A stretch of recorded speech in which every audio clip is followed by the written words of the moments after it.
The Sony PlayStation really carved out a reputation for itself of being a powerhouse of survival horror titles due to legendary games like Silent Hill, Clock Tower, and the Resident Evil series. Games like these had a profound impact on the industry and the future of horror games, so much in fact that the PS1 style graphics made a return in the indie horror scene with games like Fears the Fathom, Crow Country, and many of the titles created by Puppet Combo. Silent Hill and Resident Evil would go on to have many more sequels on future consoles, but we're not going to be talking about either of those series in this video. The game that we're talking about today was created by the titans of the turn-based RPG, Square. Welcome back to the channel, Plooper Troops, and if you're new to the channel, welcome to Break the Backlog, the show where I sit down and provide my thoughts, opinions, and personal stories about a particular game that I've been playing. Today we're going to be talking about Parasite Eve, an original PlayStation title developed and published by Square, who bridged the gap between survival horror and turn-based RPGs. This game was one of the last games I finished during my month of only playing PlayStation 1 games, which, if you're interested, will be linked at the top of your screen and in the description below. I chose this game because of just how weird it sounded with it being produced by a company who was not known for making either mature rated video games or games centered around horror themes. I also purchased the guide for this game at my local retro game store when it popped up because I just love collecting those for weird games or games I like. So I actually wanted to play this in 2023. It just kind of got swept to the side until I decided to lock in for a month of only playing PlayStation games, and I actually couldn't wait to learn more about this game. Without further ado, sit back, relax, and grab a snack while we break the backlog on Parasite Eve. Parasite Eve is a turn-based RPG with elements of survival horror that was released in 1998 for the original PlayStation. It was published and developed by Square, who had just released what would be one of their biggest and most legendary games of all time just a year prior, Final Fantasy VII. Funny enough, Parasite Eve's earlier roots and inspiration came from Hironobu Sakaguchi's original plans for Final Fantasy VII, which saw Cloud's story being placed in real-world New York City with a detective as the main character. This idea was obviously not what ended up becoming the Final Fantasy VII we all know today, and so this idea to have a real-world setting in a Square RPG game was scrapped. Well, until it wasn't. The late 90s were an era of massive success for Square that led to them having the resources to take risks in the video game market. During this time, they threw a bunch of ideas out there that gamers devoured, and it started to seem like the possibilities were endless. Like every creative dart they threw found an audience somewhere that would come to love these games who branched out into different genres. There were arcade-style fighting games, bullet hells, kart racers, and more, along with their RPG releases that saw them venturing into creating different IPs or thinking outside of the box with beloved ones. It was during this golden age of Square where that old RPG with its detective hero and New York setting would be dusted off and given a chance. One genre that Square had not yet tested the waters on was survival horror. Resident Evil had set the bar extremely high for what taking the horror elements of movies could do when combined with the interactive world of video games. This caused the popularity growth of the genre to skyrocket. Many horror games would follow, all looking to grab the attention of those brave players who were looking for their next frightening fix, and Square took note of this. Just like they had with other popular genres on the PlayStation, the RPG giants decided to try their hand at developing a survival horror game of their own. Square hired on American team members as well, as the game was going to take place in New York City and they wanted to make the setting feel realistic and identifiable. The staff also included Final Fantasy VII character designer Tetsuya Nomura, who was brought on after the original designs for our lead lady Aya were not in line with Sakaguchi's vision for the protagonist. Speaking of Tetsuya Nomura, who many of you know would go on to create the Kingdom Hearts series, the composer of Parasite Eve's soundtrack, Yoko Shimomura, would also team up with Nomura eventually on Kingdom Hearts soundtrack. Just a cool little tidbit about two staff members who worked on this game together and would go on to create another iconic and massive franchise with one of the most recognizable and beautiful soundtracks of all time, at least in my humble opinion.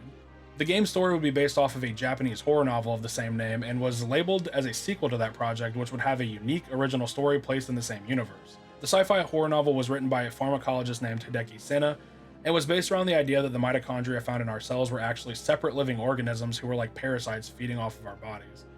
The events of Parasite Eve's video game would make reference to the novel, which takes place in Japan, which kind of explains why this game was considered a sequel despite the author of the book having almost no involvement in the creation of the video games. Sena was actually unaware of the direction of the plot of Parasite Eve until the game was finished, due to the partnership actually being between his publishing company and Square.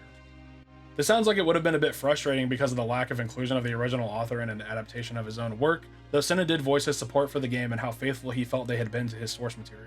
Once everything was in motion, the game took 2 years to develop. The goal was to combine Square's tried and true Final Fantasy formula with a setting and plot more akin to the survival horror genre. It was shown off at the Tokyo Game Show in 1997 before being released the following year. Parasite Eve would go on to sell well over 1 million units worldwide in its lifetime and became another hit under the Square umbrella. This game would go on to be seen as one of the best PlayStation games by many, and has been brought up in the conversation of being brought back to life in our current era of remaking and remastering everything. This notion, while not totally confirmed by Square Enix's Yoshinori Kitase when asked, was also not totally shut down either. He went on record saying that he felt like it would be a waste not to make use of this IP and its characters. Now, who knows how likely this is after the restructuring of Square Enix and their business plan, which has them focusing their efforts on their bigger titles and cutting many of their smaller projects off. Also, there was that weird Parasite Eve pump fake announcement that ended up understandably pissing a lot of people off when it ended up just being a stupid NFT thing that no one wanted. So anyway, let's talk about how my experience with Parasite Eve was in 2024. Arguably the most important thing to get right when making a horror-themed game is the atmosphere and tension, which usually comes from a combination of the visuals and audio, causing us to be afraid. A lot of decisions go into making a solid atmosphere and a high-stakes story. Everything from the swatches of colors used down to the lighting and the camera placement can all be vital in striking an aesthetic that makes us consumers afraid.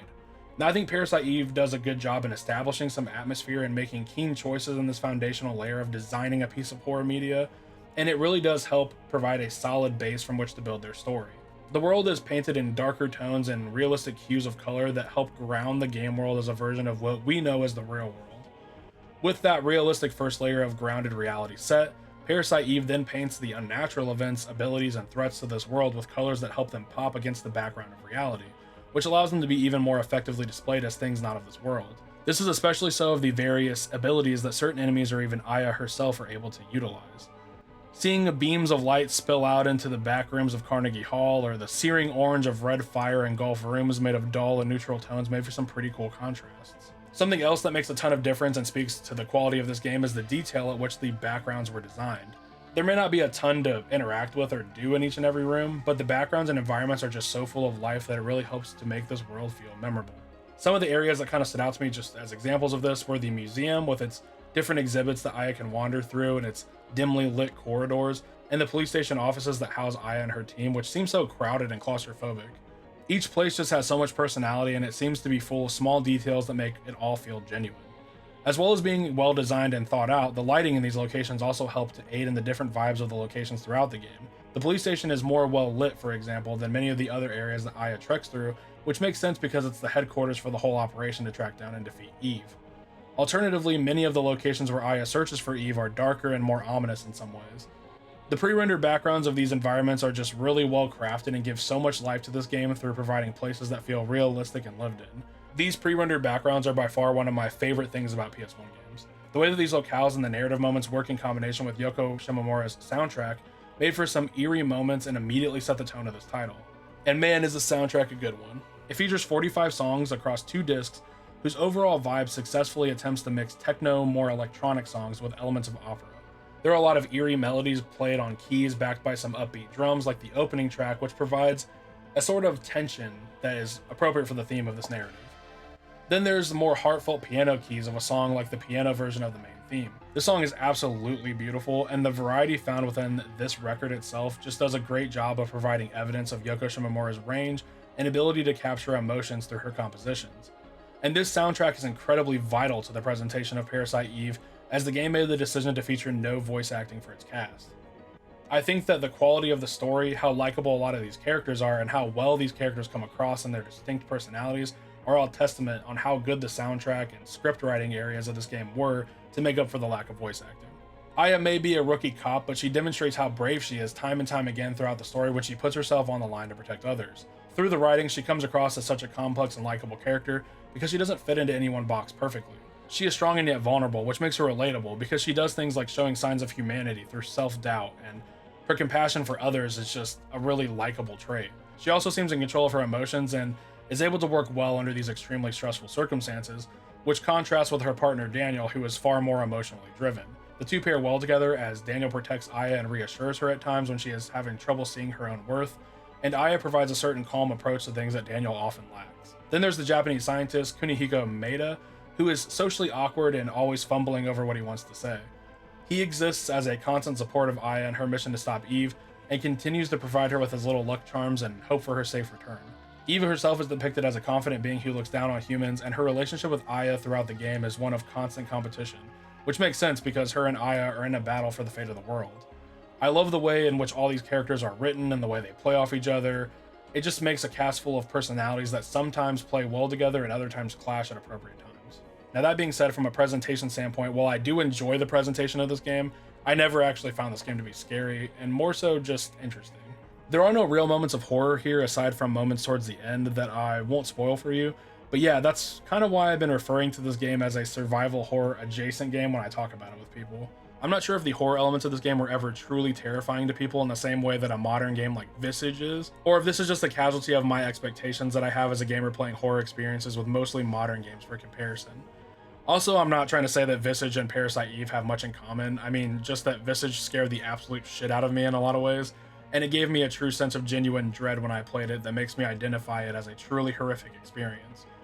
Maybe a better comparison would be to make one of Parasite Eve's contemporaries. I have played the first Silent Hill game for the PlayStation 1, and that game is pretty tense at times. It too is never downright horrifying in my opinion, but I think as far as horror goes, the presentation in a game like that makes for a better truly horror experience. There are things like a lack of ammunition, which gives the player a sense of needing to preserve the bullets they find. There's also the action combat, which, when working together with the fog that covers all of Silent Hill, can do wonders for tension building.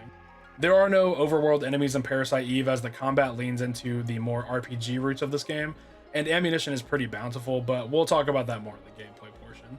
Now, there are the cutscenes that focus on body horror and kind of being a little more disturbing, but, you know, moment-to-moment gameplay, I just don't feel like this game is all that scary. My point is, Parasite Eve in a presentation sense is much more horror-themed or adjacent than it is actually terrifying, and that mostly lies within the game itself, and I don't think it's because time has made the scary elements of this game less fear-inducing. All in all, the presentation is really exceptionally done, and while I think that there are some elements of it that miss the mark on making a truly scary experience, what Square did manage to achieve is a really interesting game world driven by equally interesting characters, well-realized environments and backdrops for which a story to take place upon, and a really solid body of music in the soundtrack. Parasite Eve is a turn-based RPG at its core, and it features something similar to Final Fantasy's active turn battle system for its combat. This makes sense considering it was created using a modified version of the Final Fantasy VII engine. Some of the key differences here are that Aya has no other party members and enters combat alone. She can move freely about the battlefield while waiting for her bar to charge up so that she can dodge enemy attacks. And battles also take place on the same environment that you explore, meaning that there's no transition from overworld to battle screen. Other than this though, much of the DNA of the ATB system remains within Parasite Eve. Aya still has to wait for her bar to charge before she's allowed to attack, use items, or her Parasite Eve abilities. These abilities can be powerful attacks, healing abilities, and buffs and debuffs, so they're basically just magic from other turn-based RPGs. However, if they're relied on too heavily, the pool of energy that Aya draws from can take longer and longer to regenerate. When these actions are available, Aya can also change weapons and equipment at the cost of an action. And there are a ton of weapons and armor in this game. Handguns, rifles, machine guns, rocket launchers, police batons, and more that can all be upgraded using tools that Aya finds out in the world. Many of these weapons come with abilities or bonuses to their various attributes that can be carried across weapons if you destroy those weapons and use a tool to copy those attributes over. Some of these abilities allow for you to use 2 guns, which allows for you to have more actions to be made, or they increase or decrease the fire rate to give you more opportunities to attack or raise damage respectively. You can also apply effects to bullets like freeze or acid. Weapons and armor can be upgraded through using bonus points as well that you acquire from combat from leveling up, meaning that there are a lot of ways to make some pretty powerful custom weapons in this game. The combat is a nice fluid system as well that I found to be pretty enjoyable, if not a bit frustrating at times due to some attack animations that felt like they were impossible to dodge until I got haste. And while haste did help with this, it lasted for so little time that it felt like it really wasn't worth a waste of an action or PE energy on. Even with haste on, some enemies just have attacks that seem to land no matter what. Another thing of note that may not be for everyone is that this game does feature its own version of random encounters. There are specific spots and rooms that when Aya walks upon them, take an RNG chance that an enemy will attack her. While I know that many people feel differently about random encounters, if you are someone who doesn't like them, I can say that Parasite Eve definitely does not have the most egregious or annoying rate of random encounters. In fact, as someone who can become a bit fatigued by a lot of random encounters in games, this game really didn't bother me too much in that regard. To be honest, outside of combat, there isn't really much more to this game. There aren't any puzzles or anything like that. Parasite Eve is fairly linear when it comes to players just running around various spots in New York hunting down Eve, fighting her armies of creatures along the way and upgrading her gear through finding items, weapons, or armor throughout the game. This isn't to say that the simple system is bad in any way. And in some ways, I actually enjoyed the simplistic approach to the gameplay as it allowed me to stay more connected with the story. I will say though that due to the game not featuring much outside of walking around and fighting, there were moments where I was a bit bored just trying to make it through to the next area to get the next bit of the story. If I had to choose a weakest component of this game, it would probably be the gameplay, because while I feel like it was fun and unique, it also just didn't have as much to it as the presentation and story. As always, I'm not going to spoil a whole lot of the story just in case you guys want to go and play this one for yourself, but I am going to cover a good portion of the beginning of the game and set up the rest of the story.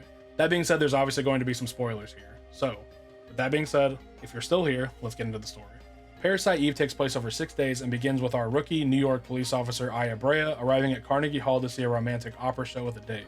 Aside from the date being kind of a douchebag, the night is shaping up to be a relaxing one as the crowd settles in to watch the unfolding of a story of two lovers who are forbidden to be with each other. Edward rebels against his father's attempts to keep him away from his beloved, an accused witch named Eva. When it's decided that Eva will be slain for her crimes of spellcraft and sorcery, Edward decides that he too will die. Just as Eva begins to sing out to the crowd, the viewers begin catching on fire and chaos erupts within Carnegie Hall. Aya draws her handgun from her purse and immediately springs into action to apprehend the leading lady responsible for these random combustions. Aya can't explain why, but the way that she locked eyes with the actress just moments before these fires broke out alerts her instincts and she charges ahead, holding the woman at gunpoint. The two begin their duel with Aya discovering that she can heal herself using some kind of latent power within her. After this mysterious woman flees, Aya gives chase, coming into contact with rats that begin to mutate and transform. She comes across a diary written by the actress she is chasing, Melissa. Melissa was struggling with feeling sick and had been abusing medication so that she could get her big break, the part of Eva tonight. Once Aya is able to corner Melissa once more, she mutates and transforms, revealing herself to be an entity known as Mitochondria Eve. The two do battle once more, with Eve once again fleeing into the sewers, where she slips Aya's grasp after summoning a mutated alligator to fight her. Once she returns to the surface, it is revealed that Aya is the only person who survived the tragedy at Carnegie Hall, a reality that she struggles to understand as she dozes off in her partner Daniel Dolus's patrol car. And that is the intro to Parasite Eve. I don't want to say too much more as this pretty much covers all of the first day, which I think does a really good job in setting up the rest of the narrative, with plenty of plot threads and thematic promises made to be discovered later. Over the next few days, Aya will become a central piece in the fight to stop Eve from unleashing hell upon Earth. As Aya seems to be the only one that can't be set ablaze by Eve, she often must operate alone while hunting her down all across the city in an effort to halt her plan. These days each bring with them more and more answers to the many questions that this opening leaves us with, and this narrative as a whole is a really interesting story. It contains themes of analyzing our relationships with each other as humans, what makes us human, the relativity of right and wrong. It also explores our relationships to the world around us, and whether or not that relationship is symbiotic is something that is left more or less up to the player's interpretation. The story is really what makes Parasite Eve so special, and yeah, it can be kind of hard to follow all the scientific stuff at times, but overall it is intriguing to consider what it would be like if something within our own bodies had a mind of its own and turned against us. There are enough twists and emotional moments where stakes are raised for our cast of characters, and at the heart of it all is a deadlock battle between Aya and Eve, which almost begins to feel like a competition at some points as the two of them actively try to outsmart and outplay each other. It's really cool to see this almost respect gained throughout the story from Eve to Aya, as this creature she sees as insignificant continues to be a thorn in her side time and time again, and that hero-villain relationship just comes across really well in Parasite Eve. All things considered, the story was extremely engaging and interesting throughout, and it featured a lot of highs and lows and manages to cover a ton of ground despite it only being under 10 hours. Parasite Eve is a game whose details have always intrigued me. Seeing Square try a game outside of their usual genre and still finding a way to incorporate the turn-based RPG elements they were known for at the time made for such an interesting concept that I had to get to play this game eventually. And it didn't disappoint. Square really drew me in with the story and their excellent character work, which they have always done well with in the previous games of theirs I've played. The soundtrack managed to effectively inject emotion and life into Parasite Eve, and the characters and narrative all did their part in spinning an engrossing tale about humanity, the human condition, and what it means to be human. The way that the story slowly strings us along as players and provides us these early breadcrumbs of plot points that will come to pass was really well executed.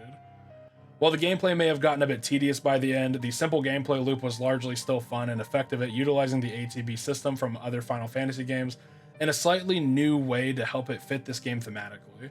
I cannot wait to see the rest of the series, even though I've heard it kind of goes downhill from here. I'm still excited to cover all those games anyways.